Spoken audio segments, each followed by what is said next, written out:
Hello everyone, my name is Ankit Phogat. अभी जो SSC CGL 2025 का रिजल्ट आया था, उसमें मेरा जेएसओ की पोस्ट पे सिलेक्शन हुआ है AIR 132 के साथ। तो इस वीडियो में मैं आपको अपनी प्रिपरेशन जर्नी शेयर करूंगा कि कैसे मैंने अपनी प्रिपरेशन स्टार्ट की, क्या क्या चैलेंजेस फेस की और उनको कैसे टैकल किया और कैसे सिलेक्शन तक का सफ़र तय किया। मेरी ग्रेजुएशन कंप्लीट हो गई थी 2024 में। तो मई लास्ट तक मेरे एग्ज़ाम वगैरह कंप्लीट हो गए थे। तो मेरे भैया हैं कि उन्होंने बोला कि एसएससी सीजीएल के लिए प्रिपरेशन कर ले तू। तो फिर उन्होंने मेरे को लाइब्रेरी ज्वाइन करवा दिया। बोले कि लाइब्रेरी में अच्छे से तैयारी कर पाएगा, घर पे इतना अच्छा माहौल नहीं मिल पाता। तो फिर मैंने अपनी प्रिपरेशन तब स्टार्ट कर दी थी और मुझे लगता है कि वो सबसे अच्छा डिसीजन था, क्योंकि वहाँ से मेरी प्रिपरेशन अच्छे से स्टार्ट हुई। और लाइब्रेरी में पहले दिन ही सीट पे बैठते ही मेरे भैया से बोले कि एक काम कर, तू मूव दे आज। मैं बोला कि अभी अभी तो मैंने कुछ पढ़ा भी नहीं है सीजीएल का, क्या कुछ आता है। तो ऐसे बोले, अभी जो फिलहाल अपनी नॉलेज के बेस पे चेक कर कि तू कितने तक का अटेम्प्ट कर सकता है। तो मेरे यही आए थे कुछ 70 मार्क्स के अराउंड आए थे बस। फिर उन्होंने मुझे अच्छे अच्छे टीचर्स सजेस्ट किए यूट्यूब पे और बोला कि इनसे एक बार अपना अच्छे से सिलेबस कंप्लीट कर ले और फिर मॉक वगैरह भी साथ में लगाता रहे। कम से कम वीक में एक या दो मूक तो लगानी चाहिए PYQ, जिससे थोड़ा सा आइडिया रहता रहेगा। और फिर मैंने उसी अकॉर्डिंग अपना सिलेबस कंप्लीट किया और मूक वगैरह लगाता रहा, उनका थोड़ा बहुत एनालिसिस वगैरह किया। और भाई साथ में मिलके करवा देते थे एनालिसिस मेरा कि हाँ भाई, ये यहाँ पे ये मिस्टेक है, इसको ऐसे इम्प्रूव कर सकते हैं, इसको ऐसे इम्प्रूव कर सकते हैं। तो इनिशियल स्टेज में आई थिंक होना चाहिए ऐसे कोई, क्यों, अब खुद को इतनी नॉलेज नहीं होती। ये करके ऐसे ही स्कोर भी इम्प्रूव हो गया। मतलब 100 प्लस जाने लग गया था, 120 130 आराम से। और कई कई बार तो 140 तक भी चले जाते थे PYQ में। और फिर कॉन्फिडेंस भी आता था कि हाँ यार, प्री तो कर ही लेंगे। फिर सीजीएल भी आ ही गया था सितंबर में, आई थिंक 9 सितंबर से स्टार्ट हो गया था। तो मेरा फर्स्ट ही शिफ्ट पे था, फर्स्ट डे फर्स्ट शिफ्ट थी। तो मैं देने गया तो यार, वहाँ पे एग्जाम प्रेशर वगैरह और एक्सटर्नल फैक्टर, मतलब कभी इतना मॉक वगैरह ही दिए थे बस। वो मेरा पहला एग्जाम ही था, क्यों मैंने पहले सीबीटी वगैरह इतना दिया नहीं था कोई। और पहला कम्पिटिटिव एग्जाम भी था और पहला सीबीटी भी। तो इतना पता नहीं था कि हाँ भाई, एग्जाम प्रेशर भी हो जाता है कि परफॉर्म भी नहीं कर पाते। और एक और मैं पहले मोबाइल में देता था मॉक वगैरह। तो उसका भी थोड़ा सा मेरे को लगा ड्रॉबैक कि वगैरह थोड़े से अच्छे रहते हैं मॉक वगैरह के लिए, क्योंकि उसमें कर्सर होता है और थोड़ी बड़ी स्क्रीन होती है। जो अपना एग्जाम वाला इंटरफेस होता है वो थोड़ा सा मिल पाता है उससे, जो मोबाइल में कहीं ना कहीं नहीं मिल पाता। मेरा 2024 की प्री में थोड़ा स्कोर कम ही रह गया था, क्योंकि मैं परफॉर्म नहीं कर पाया, एग्जाम प्रेशर वगैरह ले गया। तो मेरे स्कोर आया 100 पूरे रो स्कोर, और वो नॉर्मलाइज होके 111 के आसपास हो गया था। तो ये रहा मेरा स्कोर। सीजीएल 2024 में मेरा स्कोर तो अच्छा नहीं रहा, बट मुझे सीखने को बहुत कुछ मिला कि हाँ भाई, कैसे कैसे चीज़ें वर्क करती हैं। एग्ज़ाम इंटरफेस अलग होता है, घर पे बैठ के मूव देते हैं वो अलग चीज़ है। तो मैंने उसको थोड़ा सा इम्प्रूव करने की कोशिश की और फिर ऐसे ही अपनी प्रिपरेशन स्टार्ट कर दी दोबारा से। फिर मेरे सामने एक दिन यूएसएससी की एक ये वीडियो आई, ये वाली।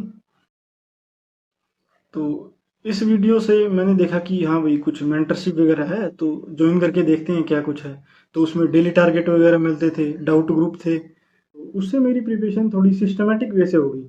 जैसे पहले मैं ऐसे ही कर लेता था खुद के अकॉर्डिंग, और अब जो डेली टारगेट वगैरह रिसोर्सेज वगैरह भी प्रोवाइड कर देते थे, तो उससे हेल्प मिली।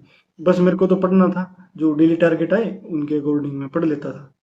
और जो मोबाइल में एग्जाम इंटरफेस नहीं मिल पाता, तो उसके लिए भी मैंने अपने भाई को बोला कि भाई, मोबाइल में वो इंटरफेस नहीं मिल पाता। तो एक और भैया हैं लाइब्रेरी में, तो वो ऐसे बोले कि तुम मेरा लैपटॉप यूज़ कर लिया अगर। उनका लैपटॉप यूज़ करता था, तो उससे वो वाली चीज़ इम्प्रूव हुई कि हाँ भाई, माउस के साथ मॉक देता था। और जैसे एग्ज़ाम में वैसे पेन पेपर लेके बिल्कुल सेम, ताकि जो 2024 में हुआ तो वो 2025 में ना हो, ताकि मतलब उस चीज़ के लिए मैं पहले से ही रेडी हो जाऊँ। और फिर मेरा स्कोर धीरे धीरे स्टेबल हो गया था। और मैं लाइव मॉक वगैरह भी लगाता था, जैसे ओली बोर्ड के आते हैं, RBE के आते हैं। और टेक्स्ट बुक के भी आते हैं लाइव मॉक। तो और जब थोड़ा सा स्कोर स्टेबल वगैरह हुआ तो फिर ये आ गया था कि हाँ भाई वेंडर चेंज हो गया। तो थोड़ी सी डिस्टरबेंस तो होती है, तो सबके मन में ही आता है एक बार तो कि हाँ भाई अभी तो अच्छे से प्रिपरेशन स्टार्ट हुई थी, अच्छा स्कोर आता था, अब ये वेंडर चेंज कर दिया, पता नहीं अब क्या पूछेंगे क्या होगा। तो उससे भी थोड़ा सा डिमोटिवेट हुआ। फिर मैंने अपने भैया को बोला कि भाई वेंडर वगैरह चेंज हो गया, क्या करें अब, अच्छे से प्रिपरेशन स्टार्ट की थी और ये अब ये हो गया। तो वो बोले कि मतलब कोई दिक्कत नहीं, सबके लिए हुआ है, अकेले तेरे लिए थोड़ी हुआ है। तो उस चीज़ ने भी मेरे को थोड़ा सा ये किया कि हाँ भाई मतलब सबके लिए हुआ है, तो क्या दिक्कत है। फिर मैंने अपना 2025 वाला अटेम्प्ट दिया, तो देखा इतना कुछ भी चेंज नहीं था, बस जीके में थोड़े स्टेटमेंट बेस और यही चीज़ें थोड़ी सी चेंज हुई थी, बाकी ओवरऑल ठीक था। बस वो ज़्यादा फॉर्म क्रिएट कर दिया था और उससे पढ़ाई भी वो टेम्पर हुई थी स्टूडेंट्स की। तो सबके साथ ही हुआ था वो, तो सभी स्ट्रगल कर रहे थे उस चीज़ से। तो ये 2025 वाला अटेम्प्ट मेरा ठीक गया था। तो फिर मैं अपना धीरे धीरे एक दो मेंस के भी मूक लगाने स्टार्ट कर दिए साथ के साथ, ताकि मेंस में ज़्यादा प्रॉब्लम नहीं हो, क्योंकि मैंने पहले एक भी मेंस नहीं दिया था, मेरा फर्स्ट ही मेंस था ये। और फिर मैंने जो मेंस के लिए ये दो चार चैप्टर्स नए आते हैं तो वो कंप्लीट किए अच्छे से, और फिर सेक्शनल वगैरह लगा लेता था उनके। फिर रिजल्ट आ गया था मेरा, नॉर्मल पोस्ट के लिए तो था ही, जेएसओ के लिए भी कट ऑफ क्लियर था मेरा। तो मैंने देखा कि इसके लिए एक और सब्जेक्ट है, तो थोड़ा बहुत उसके लिए भी प्रिपेयर करने लगे, क्योंकि ये अलग अलग से एक स्टैट्स का पेपर होता है। तो मैंने बीएससी कर रखी है पीसीएम से, उसमें भी था सब्जेक्ट हमारे पास स्टैट्स। तो इतनी प्रॉब्लम नहीं आई। यूट्यूब पे भी एक दो वीडियो थी अवेलेबल, एक वन शॉट था, वहाँ से मैंने उसको स्टैट्स को प्रिपेयर कर लिया वन शॉट से।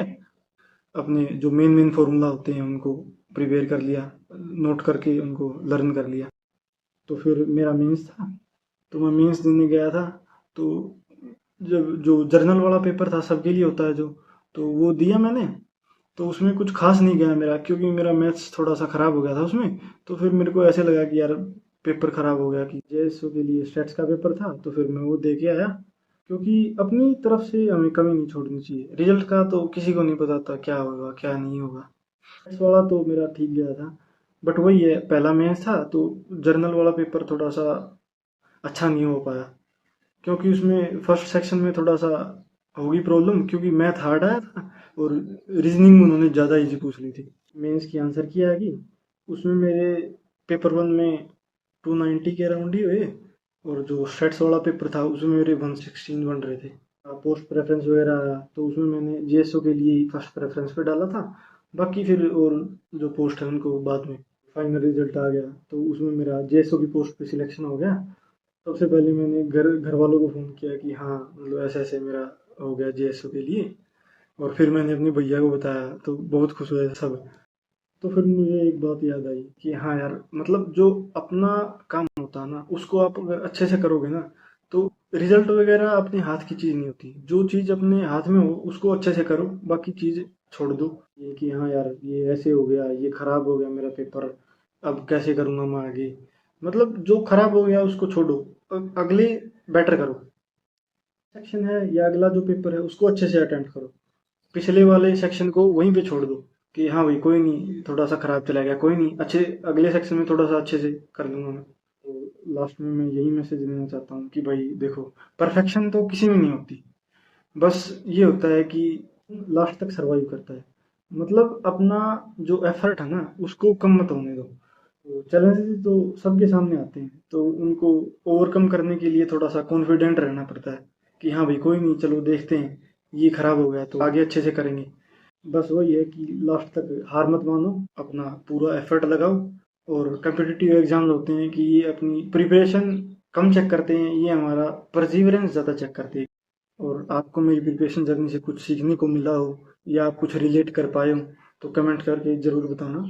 Thank you.